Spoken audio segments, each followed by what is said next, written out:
Welcome to D&D Storytime with me, the Moogle, Magdalene Venus Butterfly Kupo.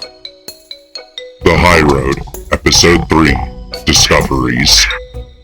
The heroes meet again at the spot they marked on their path, Kupo. The sun is setting as they regroup and discuss their plans to go forward. When they get back to town around 10 p.m. and part ways, Nick and Pixie escort the child home, as Rat heads to the Drunken Dragon, and Pius heads to his normal spot on the water tower in the center of town, Kupo. Rat sees that the new people he hired are handling their jobs well, and the tavern is packed with people celebrating that the heroes are going to clear the high road, Kupo.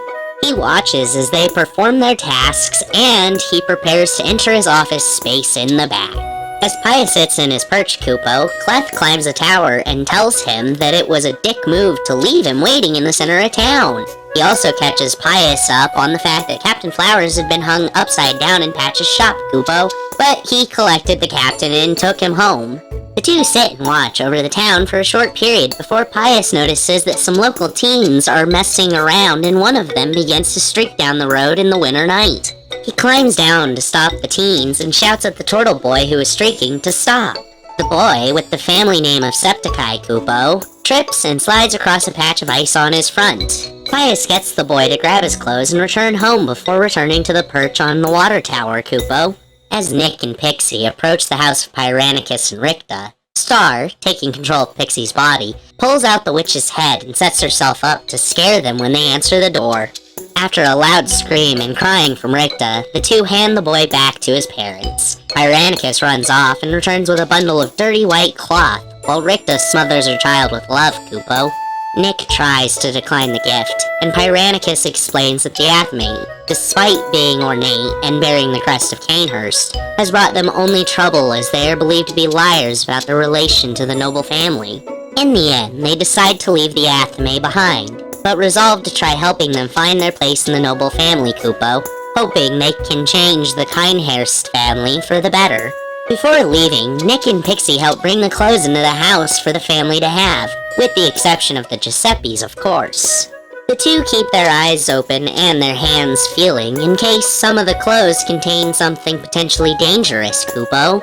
They find a set of caltrops, cursed to only hurt people who intentionally use them. Nick also finds a small compact mirror that allows two-way communication to another one somewhere else. After leaving the family's house, they head to Patch's to sell some of the items that the group had found, but Patch's had closed shop for the night.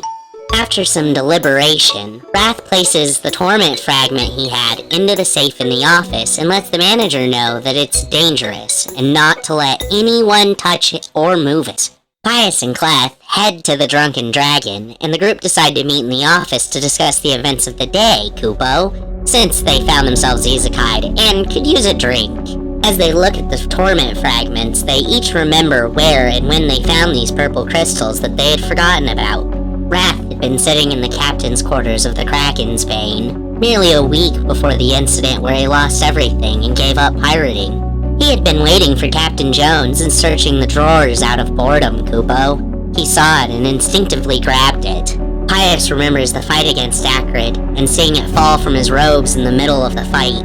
He went to pick it up to prevent Acrid from regaining it, not knowing what it did. After shoving it into his chest plate, he short-circuited, and the memory ends. While holding the torment fragments, they begin to glow brighter, and the group realizes that these are just fragments, meaning they're only a piece of something much larger. They make the decision to not leave them behind, Kupo, but forget about the one that Wrath had left in the safe. Wrath pulls out an exceptionally expensive and potent alcohol known as Demon's Blood, Kupo. Pixie and Nick enter the tavern around the time Wrath begins pouring the Demon's Blood, and they all take a shot, except for Pius and Nick. Nick orders a virgin mojito, and Pius eats a few ball bearings instead. Nick then remembers when they found their torment fragment as a child. They stumbled into a bush and saw a purple glow. Thinking the torment fragment looked really cool, they took it home and put it in a pile of things they were collecting, Kupo. Nick pulls theirs out, and when they touch it with the intention of doing so, they hear a voice speaking in their head. It feels as though something is tugging at their soul. While trying to figure out if the torment fragments could be destroyed, Kupo, the group determines that it would take an incredibly powerful magic weapon, or even a divine entity to do so.